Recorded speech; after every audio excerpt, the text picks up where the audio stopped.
It's your boy Rob J, and you know we live with Tidewater Waves.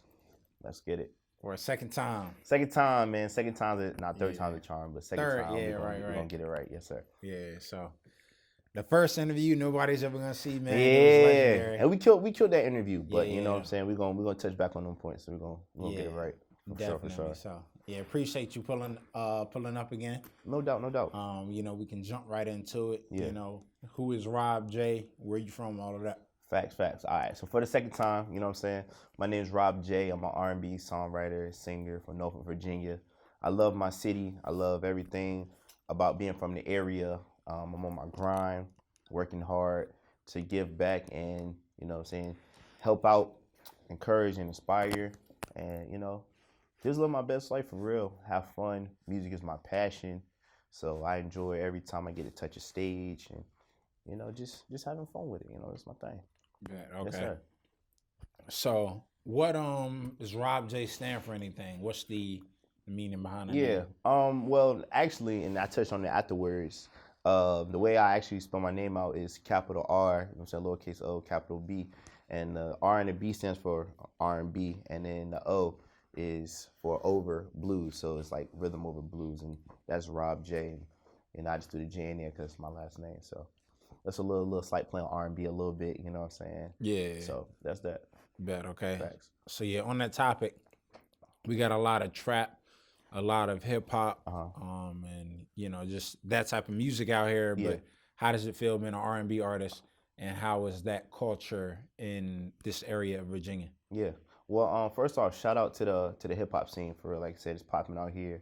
I'm looking forward to see a lot of the artists that's doing the hip hop, you know what I'm saying, really do their thing, you know what I'm saying, shout out to them.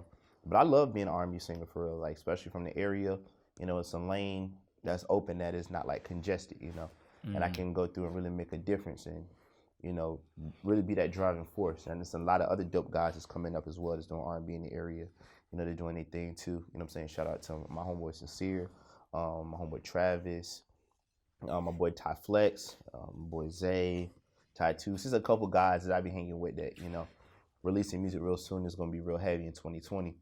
So I'm looking forward to that, and you know, we gonna catch up to the hip hop, you know what I'm saying, but the R&B is coming behind, so it's gonna be dope. I'm looking forward to it. Yeah, definitely, and that element has always really been here. Yeah, of in course. Virginia. Yeah. So you know, who are some of the people? It can be in or out of Virginia, but we can touch on Virginia in a second. Okay. But like, did you kind of study or just some influences? Within that lane. Definitely. The biggest is probably, you know, Chris Brown, especially because he's from the area, and you know he does similar style of music as myself, you know, with the pop and R&B and just entertaining and dancing. So definitely him. I'm thinking about artists from here. Yeah, look up to Timbaland, you know what I'm saying, in his production. You know, Missy is an individual, you know what I'm saying, in herself. So a whole lot of talent that's from the area and that's homegrown that I look up to just because of how they're individuals. And, you know, I aspire to be that individual force too, and, you know what I'm saying, present something different in the industry. So I look up to them. And then the list go way back. Old 90s R&B, that's me right there, Boys II Men, New Edition. And the list go on. I listen and study to a lot of artists on the daily, you know what I'm saying? I'm constantly listening to music, constantly looking up stuff just to see where the sound is, because, you know, the sound change on the regular. You know Right, yeah. This week, this popping, and by the next week, you know what I'm saying, this popping. So something else, I do a lot of studying. Like, I'm always on Billboard looking up information, so I'm on it. Okay, what you be checking out on Billboard? Just the top 100 songs, just to kind of get a feel of what everybody's peeping to and what everybody's leaning on. So where I can, you know, not say make music like that, but just kind of see where I am in relation to that, and just to keep my sound current and, you know, still put my own spin on it, but still be receptive to the people. So that's what I be doing up there. Oh, okay. Yeah. Gotcha. Okay. Yes, sir. Yeah, and like you said, it's a lot of artists to look at. It's a lot of music. Yeah. You know, it's forever It's a new changing. artist every day. Yeah. And people be like, bro, you heard about so and so? I'm like, Yeah. dang, like, you know. But then that just because of social media, how big it is and how fast people are uploading, and you know, the access for regular artists to be able to upload their stuff directly into Spotify and Apple Music because of independent distribution, you know what I'm saying? It's just crazy. So every Friday, somebody like, yo, my album on iTunes my album on Apple Music, my album on Spotify. So it's a lot to consume. So I just be studying for real. Yeah. Just stay in the curve and understand what's going on. Gotcha. Yeah. Okay. And you know, also you brought up Chris Brown. Yeah. With the dance influence as well. You do that. Yeah. So incorporate that in. Yeah. Is that something that you've always done, or like dancing, or did you incorporate that with the music? Yeah, it came second to me because beforehand, I started off in the gospel room, you know, so a lot of times we were just pretty much singing and focusing on the deliverance and make sure everything was together. But as you go and look now, production is huge. People don't want to see nobody out there dull, sitting on stage looking at you. They want to see a show. They want to be thrilled, you know. So, you know, with that, you just think about the next big thing that you can do to add on to what you got. So with us, it was the dancing. So we go out there, we incorporate that. We have a lot of great stage performance and presence. We like to get real interactive with the crowd, and that helps leave a good lasting impression as well. They'd be like, yo, they might not even mess with my song. They'd be like, he was killing it. Or, you know what I'm saying, one of my dancers might be doing their thing. They'd be like, yo, he was killing it. Something that always helps you to be remembered and, you know what I'm saying, stand out. So that's what made me really bring the dancing into it. And it's helped a lot, like, honestly, for real. Yeah. So. And I'm glad you brought that up. Speaking of standing out, you know, that's something I noticed about you. You are a very active person on social media, whether it's the dance and the just how you market yourself. Yeah. So what is the influence behind that? Like, what kind of got you into that, like, business entrepreneurship? Because you got a lot of people that, you know, do music and just kind of do it. Yeah. But you really, I don't even want to say take it serious like the other people aren't, but you present it in a different type of way. For real, just because it's so much competition, man, and so many artists that come out on the daily. You got to make sure that you always just being seen, for real. Like, if you wake up in the morning, you brushing your teeth. Like, people want to see what you're doing on a regular, and they just want to be a part of your life. Exactly. So in my case, it works out good because I'm always doing something on the daily. It's an interview, it's a performance. You know, I'm in the studio working. I'm chilling with my friends. You know, about to kick our YouTube up and everything. There's always something to capture, and then people always see what you're doing. So that's the biggest thing. And like I said, I've had some mentors that's in the industry tell me that they're like, once you have that light on you, you got to keep it going. You know. So that's what always inspired me to post. And you know, sometimes I didn't heard both ends. I heard people say, "Oh, you post too much," but then I see the results of me constantly having active feed. I go places and people be like, "Yo, I seen you just did this," and that's how I know that the point is getting across. Yeah. And I'll never want to have it to the point where somebody see me, be like, "Hey, Rob, you still doing music, man?" Like, that's how I know, like, I'm slacking. Like, I need to, you know, keep it together. So that's something else I encourage all my artists too, you know, to always put something up. And you know, once you got the light on you, people checking out for you, don't just drop off the face of the earth. I know some artists do that. They'll just go silent. You know, they'll have the hype, but they'll just go silent. Like, I wouldn't recommend that. You know, but yeah, just stay active and on it. That's what I've been doing. So yeah. Or adult, man. That's what I like to see. Yeah. You know, that's what I like. Yeah. Always something to see, you know, so. Yeah. Yes, sir.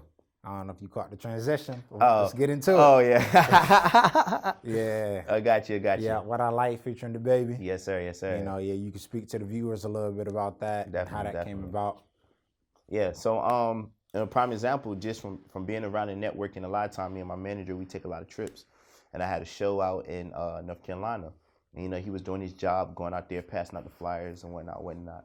You know, him doing an excellent job at communicating, end up running to some of his peoples, which led to an email and so-and-so, which got to his manager's email. And then from there, we was able to exchange information, sat down and, you know, get the feature popping. And actually, I didn't even really listen to the baby's music at the time. My manager had brought him to me. Right. Like, I wouldn't listen to stuff. I heard about him, but I wasn't listening to his stuff. So he was like, yo, check out a couple songs from him. So I peeped out the 21 song and then Walking Texas Ranger. I was like, yeah, I'm messing with bro. So he went ahead and, you know, made the moves and connected it. And once we got the okay to put everything together, me and the producer, shout out to Kiss Me Linnell, the song was mad organic. We made the record in like 15 minutes. It was one of those things where he got on the beat. He just was, you know what I'm saying, messing around, do. And I just started humming. I was like, you know what I'm saying, that's just what I like. And then the whole thing just opened up from that. Yeah. We had a lot of fun putting it together, and I think that's one of the reasons why it's doing so well right now, because it's just fun. It's nothing I sat down and tried to overthink. It's not like I was trying to write a big statement or make these. It's just a feel good, song. So that was communicated, and then bro came together and threw the verse on. He sauced the verse on the joint, so it's just dope. Yeah. Okay. Dope. So yeah, speaking of that whole process. What is your creative process like, just in terms of creating, whether it's music or projects as a whole? Yeah, I'm a very organic type of person, and I'm real spontaneous. So I used to be, when I was younger, I used to always try to focus on a certain topic when I was writing, and I knew a lot of times like that's what kind of like hindered me. So now I just really just talk about my experiences. Like me and my friends will go to the booth, we'll go to the studio, we'll listen to tracks. And then we'll come up with the melody first. And then once I get the melody down, I record the melody. Then after that, then we just listen. And then the words literally just come. So, I sit down and listen. I listen. And then hum around. And they're like, oh, this sound like that. This sound like that. Before you know it, we writing the hook out, And then after we get the hook done, we go in and label the verses. And then that's the song. Gotcha. So I try to be real fun and, just free-minded with the music, especially because that's how the music is right now. It's just more so of the vibe that you get when listening to it, So we try to always make sure that that's what we put across and that the energy is good. So that's like my little process on that. Gotcha. Yeah. So how many projects have you put out to date? Yeah. As of right now, I have officially, I have 3. I have my first one was a mixtape that I have with my bro Truly Fresh. That was called 7-0. We dropped that on Valentine's Day, maybe 3 years ago. So that was the first mixtape that I had ever been a part of. Before then, I was just putting out singles and covers. So that was my first one. Then I put out my first EP by itself called Vibes, which is on Dat Piff. And then, more recently, I have 22 the album, which is my official project that made it onto Spotify, iTunes, and the whole 9, which y'all can check out too. And after that, we just really spent this year, just promoting and performing the music. And I put out my single, What I Like, about 2 months ago. And then that's that. Okay. Yeah. Bet. So yeah, speaking of what you've done, what you got planned for the new year, 2020? Man, we got a whole lot. This year, like I said, last year I only put out 1 single, but this year upcoming, we're gonna have a whole lot of content. Singles, music videos. We're gonna be doing some touring. I don't know, it's gonna be interesting. Y'all gonna see me really putting out a whole lot of content. Okay. So I'm looking forward to it, and it's gonna be dope. I'm gonna keep seeing that feed pop. So yes, sir. Yeah, you got to. Yeah. 2020, man, start of a new decade. Exactly. It's a whole new. Yeah, marketable year. Yeah, it is. It's gonna be dope, and just what it stands for, just having a clean feel, starting off fresh. And then I realized a lot of things going into to 2020 that I was confused about, leaving 2018, coming to 2019. So I'm definitely taking all of that knowledge I learned this year. I'm taking it with me, and it's gonna help me move a lot smoother than I did. So it's gonna be dope. But y'all be ready for that. That 2020 year about to be something serious. Yeah, so it's gonna be dope. Word, okay. Yeah. So can we expect another album? Yeah, possibly, man. Okay. I'm working constantly in the studio to put everything together. So there's no telling. I definitely got the songs ready, but I just want to make sure the timing is good, and I put out at a good time. So yeah. So yeah, what you said, you started off doing singles and covers. So I'm sure you just got a whole bunch of music. Yeah. Just lying around. So how do you pick what's gonna make the album? The cut. I really just go off the vibe. Like I said, a lot of times I have my friends with me, so we'll sit down and we just kind of have a little mixer together. We'll go and run through some stuff, and they're like, "Yo, I'm really messing with that," or I just feel it. I'm like, "Yo, this one needs to be there. This needs to be there." And it's hard though, because when with your music, you love all your songs, but you can just feel that some are a little bit bigger than others. So that's that. We just pretty much just get a lot of input from our friends and close friends and family on, what I'm saying, what I should put out and whatnot. Okay. So that helps a lot. Yeah. So it's not like it's just me with a whole bunch of music, I'm just like, I'm putting this down. Put this right, in there. You know what I'm saying? Right, I'm throw this up there. I'm throw that up there. You know what I'm saying? Yeah. It all serves a purpose at the end of the day. So yeah. How important is that support system to you? Very, very important. Like, and every artist that has been successful that I've seen has a great team and great support. So I value that a whole lot. I got a good group that I roll with, and I always keep them around. It helps with you being an individual for real too, because me personally, if I know I have their opinion on whatever I'm doing, like no one else's opinion really matters for real. So if they go and tell me something, I know it's coming from a place of that they care, and so I can really take that advice and really use it, and it's not just some outsider looking in that could be a hater, or you know what I'm saying, could be envious of me, or just don't want to see me do what I'm doing. So having that support system is mad strong. So I encourage everyone, and every artist should have a group of people that they can be able to go to, that they know got their back no matter what. And then if the material's hot, they're gonna tell you. And if it's not, you don't need to put it out, or you don't need to be doing something. They're gonna tell you that too. So yeah, that team is definitely very, very, very important for us. Yeah, 100%. 100%. Yeah. 1,000%. Yeah. 1,000%. So definitely. yeah. So speaking of, caring and support, let's talk about the care that you're putting into the community. Yeah. You have this event coming up, the Toy Drive. Yep. Military Circle, correct? Yes, sir. That's actually coming up. What's the date? I think that's tomorrow, as a matter of fact. You think? Yeah, right. I'm like, hold up. Nah, it is tomorrow from 4 to 8 at Military Circle Mall. Everybody's welcome. Is welcome from all ages. Bring a toy, bring something to give back, to help out. Just be real appreciative for the holidays, for what you have and whatnot. I try to do a whole bunch of community events just to show that the artists out here, not just like I'm just trying to take from the community, but I'm also trying to give back. So we got that going on tomorrow. That's gonna be dope. I'm gonna be performing there. I have my bros with me performing as well too. So it's gonna be a real nice event. And I grew up going to Military Circle Mall, so even to be able to perform back there, we've done a couple things with them. That's dope too. So that's going on tomorrow. Word. Okay. Yeah. So yeah, Military Circle Mall is an interesting topic right now. Yeah. Yes, sir. I mean, it's not what it once was. Yeah, what it once was. All right. Yeah, and it's like it's kind of a revitalization going on. With the area, but the community over there. So how you feel about that as in relation to the mall and also just the area? Yeah. Well, like I said, the Military Circle Mall is like, along with everybody else, that was my childhood. I used to go there for movies, shopping, shoes, the whole nine. So I would like to see them, revitalize it or bring it back, and have something dope if they turn it.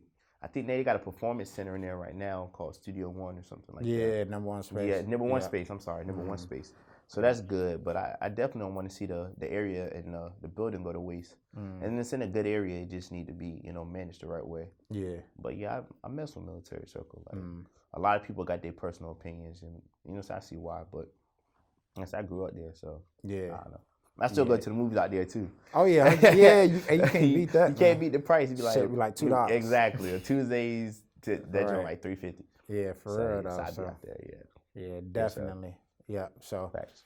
Yeah, speaking on Virginia, but how about the Virginia music scene? How you feel about that? Yeah, like I was saying earlier, I'm happy to see how Virginia coming together for real. Like I see a lot of artists coming together to want to collaborate, which at one point no one was doing. It was just like, what I'm saying, get it how you live, Yeah. So, but now I see it's really a scene out here now. Right. It's actually a scene, and we have attention. Also, real quick shout out to my boy Glass TV as well. He does a great job at bringing a lot of the artists together. Glass to go. Yeah, exactly. That's my guy. You know what I'm saying? Yeah. So he does a great job at even that, contributing into so artists that might not normally be seen by someone can have the opportunity to be seen by a vast majority. So I'm looking forward to see how the scene really change up within the next couple of years, and just still looking for that artist that's going to bring and make everybody connect together. So I'm definitely looking forward to it. I hope one day to be one of those artists as well, from my lane of music that I'm doing, to be able to put artists in a position where they can continue to win at a higher level. especially because they're from Virginia. We had that connection, that relationship. So I'm looking forward to that. But I'm proud of the scene. I'm shout out to every artist that's out there getting it. Like I said, I don't got no hate or envy or none of the artists out here because I'm an artist. And I understand how tough the artist life is, just wanting to be an artist. So shout out to all the artists out here getting it and doing their thing. But I want to see and looking forward to seeing a couple of artists I know now really do some great things for real. The potential's there. Yeah, definitely. And we talked about, and like I said, everybody who's made it from Virginia are huge figures right now in the industry, you know, currently. And they've been doing their thing for a while. So I'm looking forward to, you know what I'm saying, to that for sure. Yeah. So how do you feel about the new name, which is you talking really about old? You talking about the 757? Yeah. That's dope. Yeah, now they really adopted it and, you know, putting some money behind it in terms of the marketing. I think it's dope, man. Once again, it's just another sign showing that the attention is here. And so, you know, with that, I think it's going to tie in real good with the artists. That something in the water, you know, all of that coming together. They just approved the budget for Pharrell and them to, you know, put together the building and whatnot, and what they got going on. The like wave pool type. Yeah, it was like down there, I didn't know what to call it, but I know that he got approved for something. Call it the dome site. Yeah, a whole bunch something of like that. things, Yeah, they finally putting that together. That's gonna be tough. So it's a lot of attention out here. I just hope a lot of artists really take the time to capitalize on that and really make good use of it. But the 757, I mean, that's what we all know it for anyway. So for it to be officially that's dope. Yeah, that's hard. I mess with it. Yeah, and the most important piece, they're putting their money. Right, exactly. The money, Yeah. the money. That's a big thing. So that's hard. Yeah. Sure. Also, blank. Oh, you good? Yeah, You good. Oh yeah. So, you know, we talked about Virginia, but also like, what is your dream location? Do you want to stay out here? Is it LA, Atlanta? You know, I love Virginia. Like, I'm a type of person I like to travel, so I wouldn't be surprised if I had something set up in New York and LA, you know. But Virginia is always gonna be my home. But you know, I like to try to venture out. I don't know exactly where yet. LA would be dope. I like it out there. You know what I'm saying? I like it out there a lot. It's a lot of good networking and a lot of connections out there. Probably there, if anywhere. But I will always have somewhere here because, you know what I'm saying, it's my home. I want to get away. I want to go to the local spot out here, the Feather Fin or Watergate. You know what I'm saying? I can do that. Yeah. You know? So I always want to feel connected to that in some way, and that also keeps you at a state of like you remembering where you're from. So that's what definitely I always keep something out here. Yeah. So yeah. Shout out to Watergate. Right. Shout out the gate. Hit, bro. What? $5.99, $6.99. Blizzards. I ain't had to get this. The gizzards, man. The chicken wings and the the wings. The wedges. Yeah, the wedges. When they nice and fresh, then Jones. That's it right on. Yeah. Oh man. Yeah, so we spoke about the dance, and I want to kind of go back around to that. Okay. You know, we talking about locations, but you know, of course, you're a performer. Yeah. So how do you feel about performing live, and how do you get ready for being in front of, you know, crowds? Yeah, I love performing live. I think it's a great way to really co-sign your music that you do, because a lot of times when you make the music in the track, that's dope too. But when you get to perform it, it gives people another feel on top of what they already feeling too, and it give people opportunity to really feel, you know, what you put out and then put a face to it. So every time I'm blessed to touch the stage, you know, I'm always go out there and give my 100%. Because I got my boys with me, so we always turn up a little bit before. You know, we do a little pregame, we get lit together, and we go out there. We do our thing for real. So I love performing. Any chance that I get to do so, especially here in the hometown, you know, I do it. I do a lot of out of town shows and events right now. But like I said, anytime there's something here, I'm with it. Like I'm always sure I'll do it. Let's get it. You know. Yeah. And what's that like? Space that like this is it, the place you want to perform. Yeah. Oh, you talking about like the ideal place, like? Yeah. Probably Madison Square Garden for real. There in Staples, and I actually been blessed to perform at a dope venue called the Mint out in Los Angeles. I performed there last summer during the BET Awards pre-show. Okay. So that was dope being in that space. A lot of the greats from out on the west side perform over there, and the Beatles and the whole nine. So that was dope to touch that stage. But I would love to do something in Madison Square at Staples. I think that's why I really realized, like, yo, I made it out here. Like, you know what I'm saying? So, definitely something at one of those two places. Those are my ideas. Okay. Right off the top. Gotcha. Yeah, right off the top. And you can drop one more time, where the people can find you. Oh, yeah, most definitely. The music, the single, all of that. Yeah, definitely. So, once again, my name is Rob J Official. Y'all can follow me on Instagram at Rob J Official. Snapchat me at Rob J Official. 22 the album. Also, shout out to Anything Chocolate Productions. Real quick, those are my guys, and we working to get some stuff together. And I say anything Rob J you can think of on any social media or any site, you know what I'm saying? You can do that. That's it. Salute. Yeah. Appreciate you pulling up, man. Yeah, I already know it. Yes, sir. We out. Anytime.